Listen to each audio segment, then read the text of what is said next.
So the month of April was slotted to be centered around this theme called kinship with all of life, the relationship of everything that is life, and looking at the ways in which nothing is left out of the sphere of that. Nothing is excluded from that. So last week I wanted to talk to you about the necessity of our humanity and our divinity working together, and the crazy idea that your divinity actually needs your humanity in order to grow and to express. So all of this stuff about I don't like me, I don't like my body, I don't like my situation, I want something to go away, is not the most optimum way in order to deal with your humanity, but to rather begin to have a conversation with those particular aspects of it so that the divinity can come and be intertwined with that. And too often we want to get rid of something rather than having a conversation with it. And on the heels of that today, I wanted to talk about the idea of interconnectedness. And that's the word that was being used for today about the fact that you and I cannot disconnect from life. Now, well, you can try, but life will not disconnect from you. Do you see the absurdity of isolation? I'm just going to isolate. I'm just going to withdraw. I'm just going to pull back. I'm not going to engage, thinking that some way we are mastering life. However, life in and of itself, because of its innate nature, cannot be disconnected from us. So when we think about things as interconnected, or one of the words I kept substituting this week was interconnected, connected with that which is the inner part of us, is to be mutually joined or mutually related to everything. So I'm just going to drop that on you for a second, that you are mutually related to, interconnected with everything. That means everything, every person. How about this? Everything animate and inanimate. You and I are interconnected. And so when we are in that old-fashioned unconscious game of picking sides or standing in some kind of dualistic relationship, we are actually in opposition of the very thing that we are. What happens when you're in the opposition of the very thing that you are? Lots of unfun stuff. That's a scientific term, unfun stuff. So to be out of alignment. And so imagine that you and I are standing on a precipice, on the edge of a cliff, or let's even say on the roof of your house, and we jump. What happens? Ouch. What happens is that we are interconnected with the law of nature called gravity. And whether you want to debate it or isolate yourself from it or not, it is still there. It is interconnected with us. And so when we are in harmony with or in alignment with this law, then we will either choose to disobey it, disavow it, or be in relationship with it. And so we probably wouldn't jump unless we had some kind of parachute. Now, as a child, I thought I was in alignment with that particular law because I used to watch a lot of black and white Superman episodes. And so I was very aware of the fact that all I needed was a big towel clothespined onto the back of my shirt. And then once I launched off of the flat top, now we didn't have a big house. It was a flat top little shack house, but that was kind of a long way to go when you're a little kid. And I recall the sting that emanated from landing that would travel up my legs. And you would think that I would learn after one time. And then I saw Mary Poppins, and she had an umbrella. And I went, that's what's missing. So I got the umbrella, and I tried it again. And still, you know, I was interconnected with this law of gravity. And the way in which you and I are interconnected with animate and inanimate, all the laws of nature, we understand that we cannot escape that, nor should we try. That we should begin to cultivate a harmonious relationship with that. We should be in alignment with that. Now, The same interconnectedness that exists between the laws of nature is the same interconnectedness that exists between the laws of spirit. Spiritual law. Spiritual law, what we teach is oneness. What does that mean? It means that if I'm standing on the precipice, on the edge of a cliff, and debating whether or not I'm going to hate or love, and I choose to hate, and so I jump off into the experience of hate, I jump off into the experience of isolation, I jump off into the duality of us and them, then just as I am not in harmony with the laws of nature, I'm not within the laws of spirit, and so I will, boom, I will crash. I will cultivate for myself an experience that will be incongruent with the oneness or the law of universality. And that's what interconnectedness is. And believe it or not, we keep jumping off. It isn't a one-time towel clip-on umbrella experience. We keep doing it. We keep falling and being seduced and persuaded by this idea that there is this reality, that they are they and I am me, and never the twain shall meet. And so I look at them through the lens of not interconnectedness, but disconnectedness. And guess what happens each time I do that? I pay the consequence. I pay the consequence of that. And you might say, well, what's the consequence of that, David? I would say it's the equivalency of continuing to jump on something that jars the body. It not only jars the body, it jars the soul.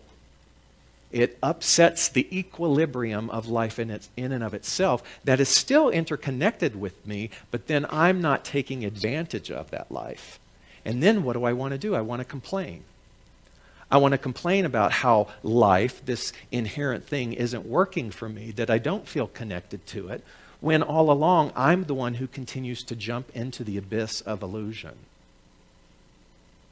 And so interconnectedness then is showcased for us all of the time.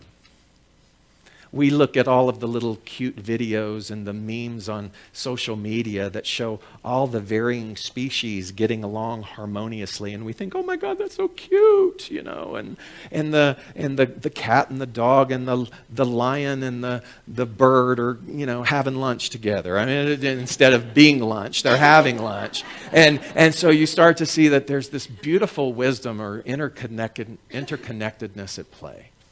And we marvel at that. However, we fail to realize that there is something instinctual that exists in all of life. And there are remarkable stories that tell us of that. I was reading a little column that Wayne Dyer had written several years back about an international conservationist by the name of Lawrence Anthony. And Lawrence Anthony lived in South Africa.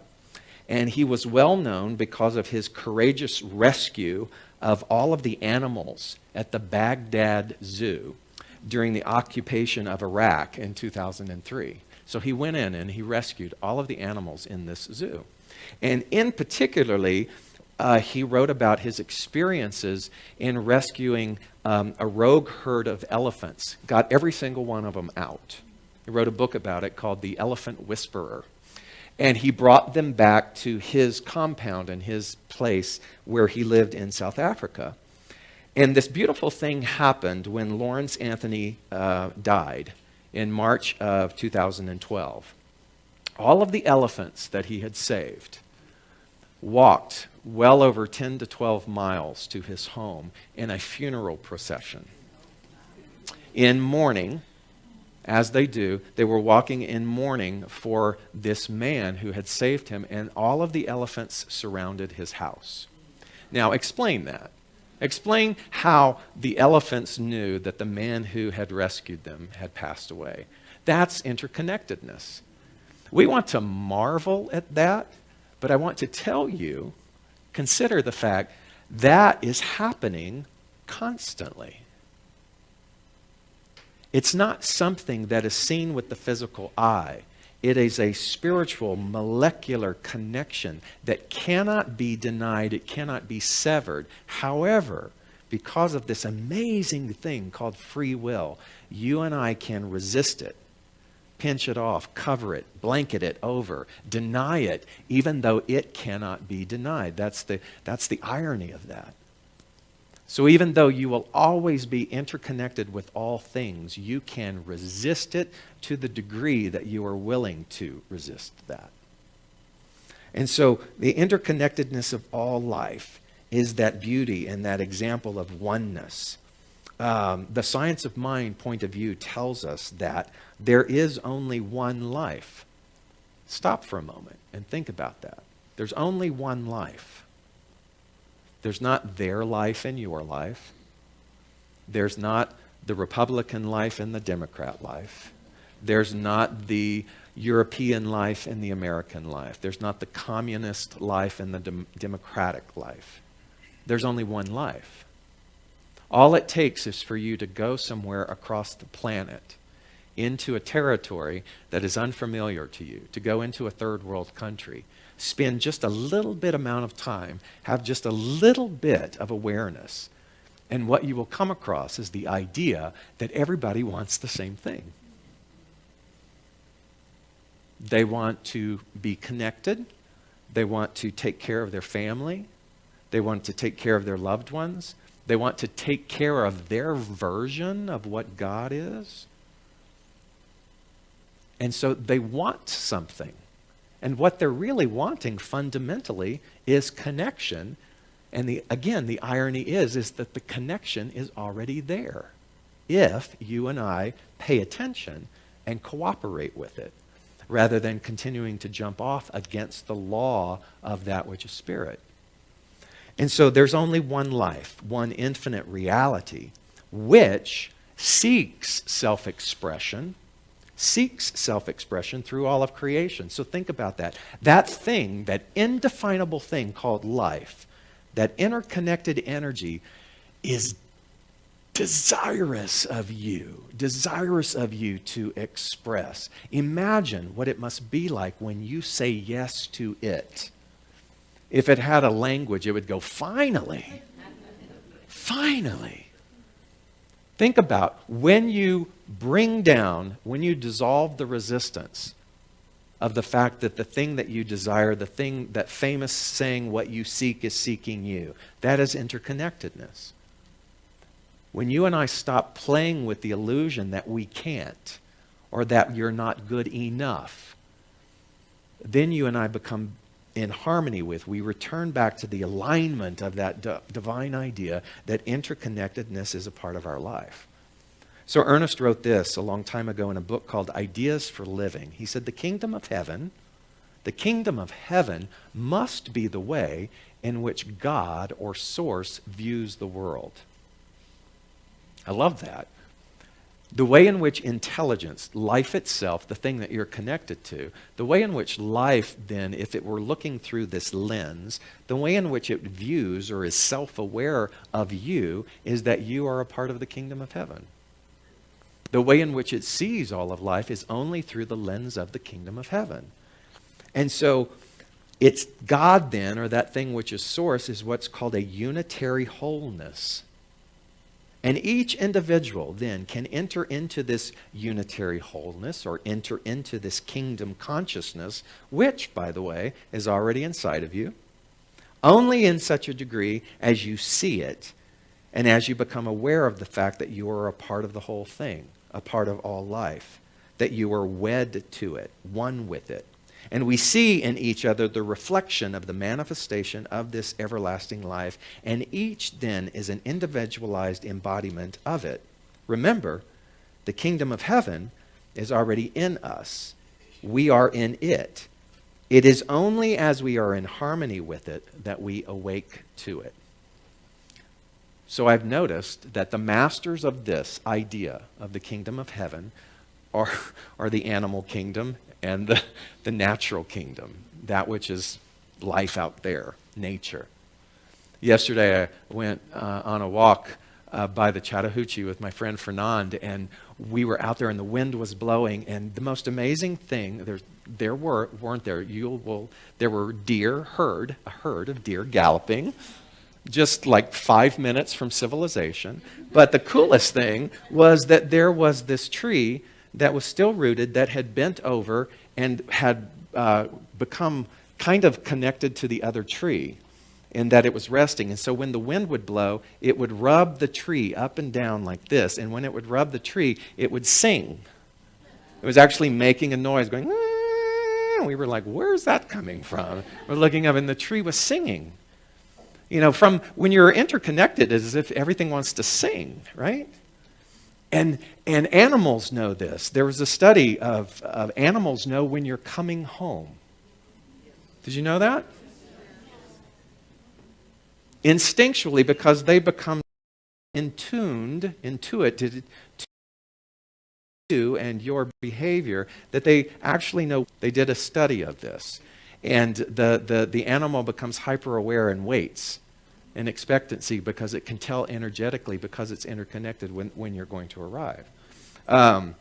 This past week, my dear Scout, who is a golden retriever, who's getting up there in years, had to change some of our routines and accommodations so he can no longer make it upstairs. So I've moved his bed down into the middle part to make him as comfortable as possible. And he's upset stomach and all of these things that are happening to him. So he had an accident. So we were cleaning the accident, and we were cleaning the solution, and the smell was kind of bad. And so Ty lit a stick of incense, and he put it in a plant in his office, and we went to bed. And somehow, because Ty didn't water the plant because he was not interconnected with that plant, the incense burned down, and the clay pot that the plant was in became like an oven, and it started to billow smoke, and the house started to fill up with smoke. And Scout, who can't get up the stairs, got up the stairs to wake me up to let me know that the house was filled with smoke, because he was interconnected, and he was like, get us out of here. And so at 2 in the morning, we're opening all the windows and the doors, and I just, looked at him and I said, thank you. And you start to see the beauty and the sweetness, oh my God, the sweetness of connection when you pay attention to the connection. You start to see the sweetness that you and I can have with literal strangers, because we don't have history with those strangers. Isn't it funny how we can love them, but oh my God, the people under our roof. And yet, we are interconnected with everything, and everything is a teacher. So this big lesson is in why do we deny, why do we struggle as a species in our humanity? Why do we struggle so much with the personalities of others? Why do we fall into this dualistic idea of thinking? Why, generation after generation after generation after generation, do we still go at war with the same level of humanity? And it makes no sense, obviously, from a spiritual perspective. But when the spiritual perspective is denied, when the laws of the Spirit are denied, and we keep jumping off of the cliff into this thing, this desired thing for freedom, why else would anybody jump? Why did I want to jump as a kid? I wanted to jump because that looked really cool, but because it gave them this superhuman thing called freedom. And so I wanted some of that because I didn't think I had that. Why does the person then who is in despair, who is in emotional pain, jump? Because ultimately, they want to get rid of the pain, but what's behind that is their desire for freedom. So think about it. I, as a child wanting freedom, it was a pure intent. The person who wants to end the despair, they also want the same thing. It's just approaching it from two different perspectives. What do you want? You want freedom. Freedom from what? Freedom from disconnection. You want freedom from disconnection. What's the truth of you? You are interconnected. Where does the freedom lie? Already inside of you. It is as simple as that, and yet we want to complicate it. We want to bring up all of the variables and all of the justifications as to why it can't be that simple. But you see, spirituality in and of itself is very simple. It is done unto us. It is delivered to the doorstep of our manifestation as we believe, as we participate, as we subscribe, as we become involved in whatever it is that we believe. That is the unilateral way in which what we believe is brought to us. How do I then begin to forgive and allow myself to look at all of the relationships, all of the personalities, all of the history that I'm carrying with me, subjectively inside of me, historically inside of me? How do I even begin to venture into this idea that I am interconnected with every single personality that has ever been involved in my life? From a humanity standpoint, I will always struggle with that. Because in my humanity, I will align myself with other people who will continue to perpetuate the us and them idea. But in my spirituality, you and I are called to a higher ideal. And that ideal wasn't an accident. There is no such thing as accidents. There's just divine synchronicity. David, how dare you use the word divine when talking about what happened to me? Okay. We want to still fight against that. We can still fight against that. But at some point, there is an invitation. There is in the book of Romans that said, behold, I stand at the door and knock. If anyone hear my voice, I will come in with him. And what will I do? I will come in with him and I will intertwine. I will dine. I will create sustenance with that person. And the invitation is interconnectedness. Yes, the biggest perpetrators of our grief we are connected to. I can't tell you why. I can't pinpoint exactly what it is within your soul path or within my soul path that caused that specific thing to happen. But what I can tell you is to consider the fact that it happened because it was a crucial part of all of our individual and collective evolution. If I continue to fight against that, I will always get to be right at the level of my pain. And I would rather be right at the level of my freedom. And so history gives us time and time and time again the beautiful examples of what forgiveness looks like. And the people who forgive, because what they're forgiving, even if they don't even realize it, is they're forgiving the illusion of disconnect. And they are inviting in the freedom that comes with interconnectedness. You can even play around with this if you want to. There's this man in Durham, North Carolina, who for many years now has been suffering with Lou Gehrig's disease. And he's very famous in Durham, North Carolina, because he was pitying himself for the decline of his body. And he stopped and he said, okay, if I only have so many years left, how do I want to spend the rest of my time on this planet? And he decided he wanted to experiment with things like the butterfly effect, which is an example of interconnectedness. Do you know what the butterfly effect is? It's a physics, mathematical hypothesis that says when a butterfly does this halfway across the world, the motion of those butterfly wings is in vibrational alignment with a big major weather pattern clear across the other side of the world. Physics will substantiate that the vibration of one thing over here is interconnected to activity clear across the side of the world. It's the 100th monkey theory all over again, where monkeys on one particular island wash their sweet potatoes in one way, and without having any contact with the other monkeys on the island, they all start washing their sweet potatoes the same way. It's the way in which at the end of the year, when we gather together and we do a world peace meditation, the idea of where two or more are gathered together and they're focused on a particular thing, what are you interconnecting to?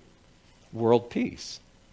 And because it's deliberate, because it's intentional, you are opening up the portal for more peace to exist in the world.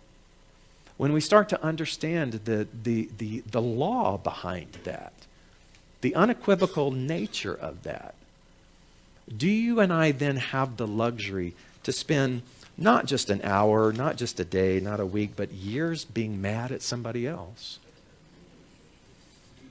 Feeling disconnected.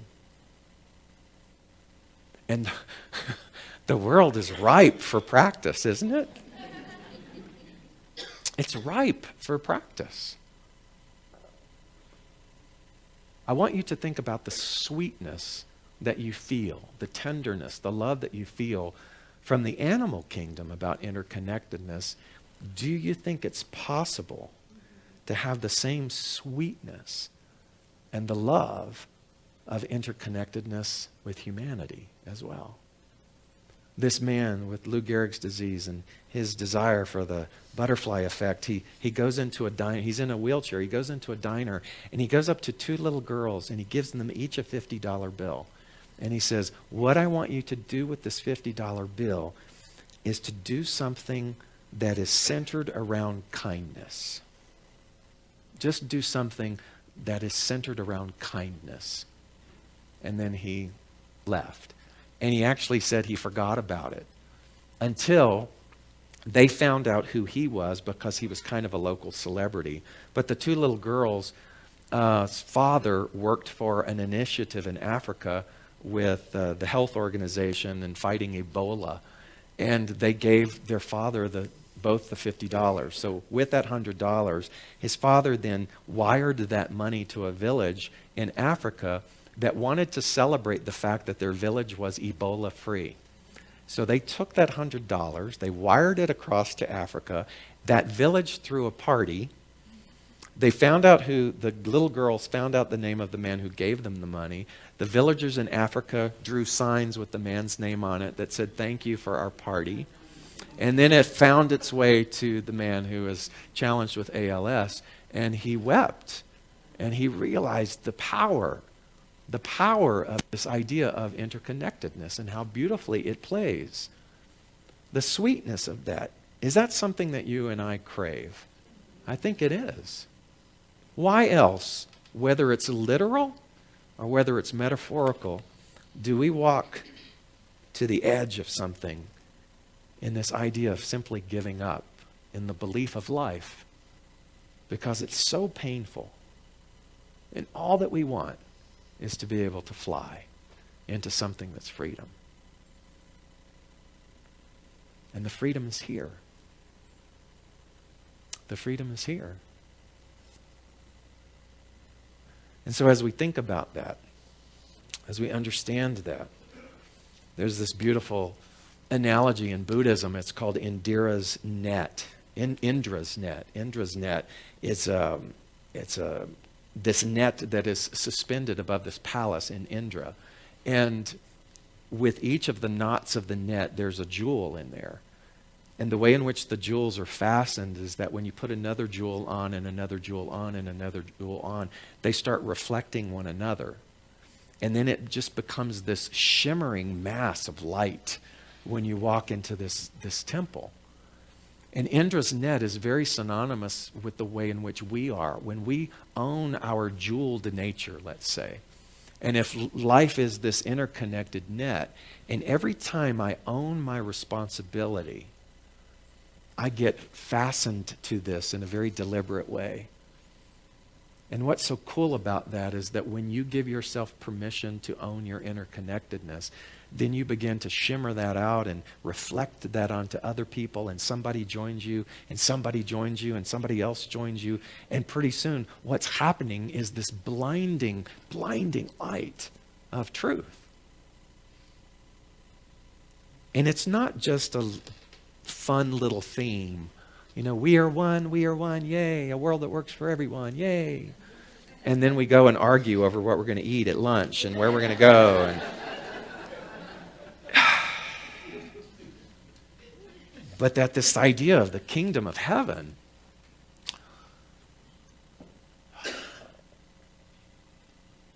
and the idea of wanting the things that irritate us to go away, and recognizing that all of that is a part a part of the curriculum in the interconnectedness. If you want to know what's up for you in terms of your evolution, it's right in your face.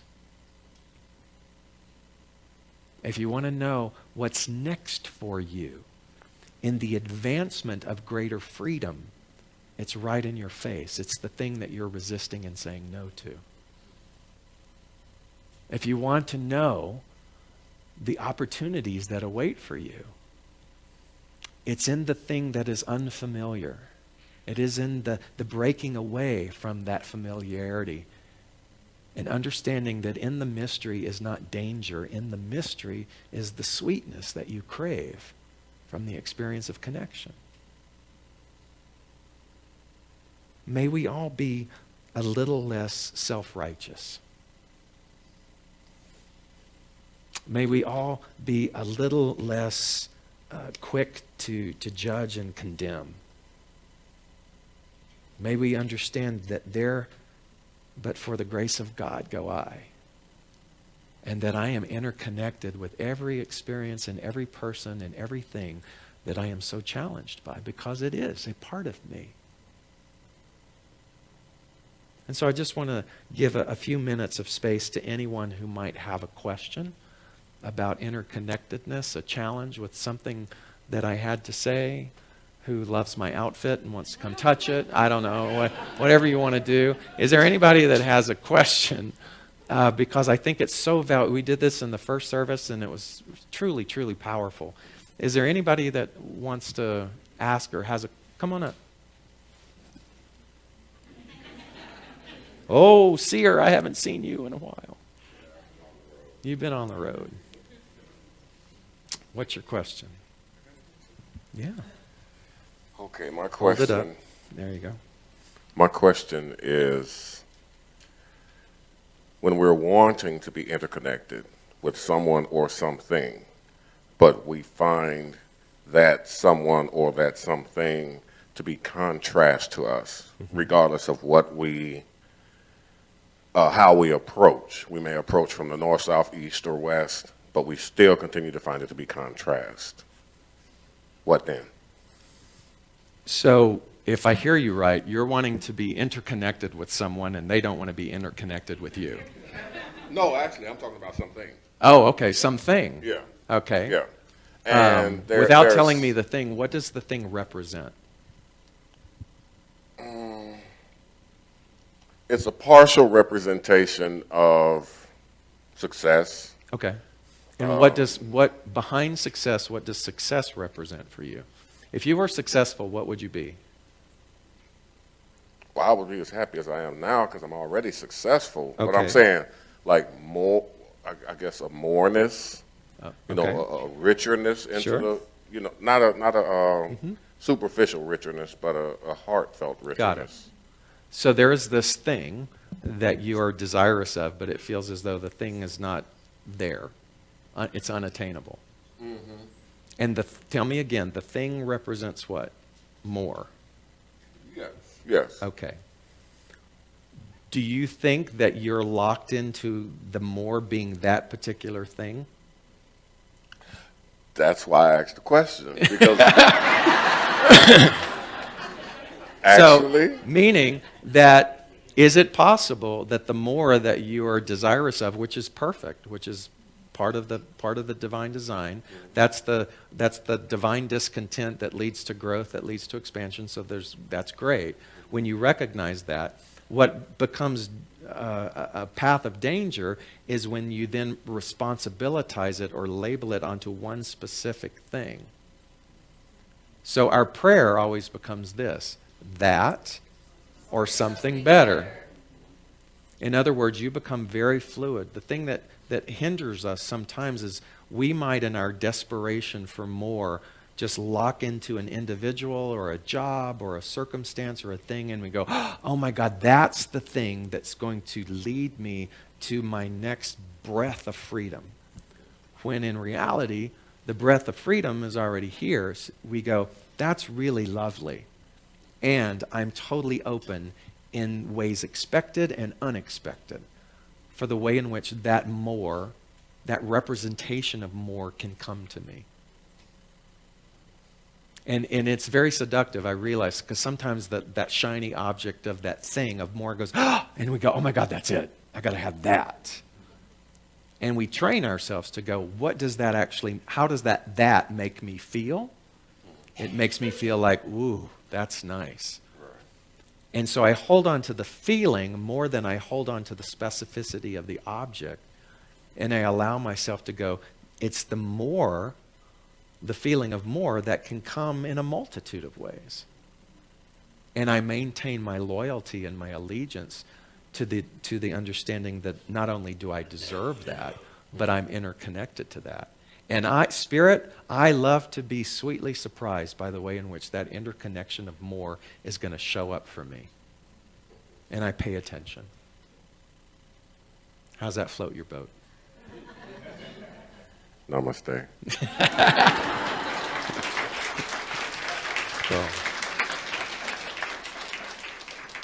And so it is.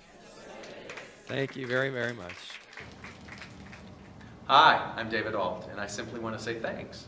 Thanks for taking the time to watch our broadcast here at Spiritual Living Center of Atlanta. We have a vision, and that vision is to reawaken all to their spiritual magnificence. And one of the ways that we are able to do that is through this very medium of broadcasting. So if you got anything out of this, if you felt in any way inspired, or if something spoke to you directly, then I extend an invitation to you to become a part of our family by donating. And there are many ways in order for you to be able to do that. One is to simply go to our website at slca.com, and there you will find all different kinds of prompts that will help you support what it is that we are doing here in Atlanta. One way is to become a pledger. That means that you decide on a monthly basis that you are going to help us with this vision. Another way is to donate through our management system called Fellowship One, another through PayPal, and another even easier way is on your cell phone. You can do what's called text to tithe, and that number is 404-796-7030.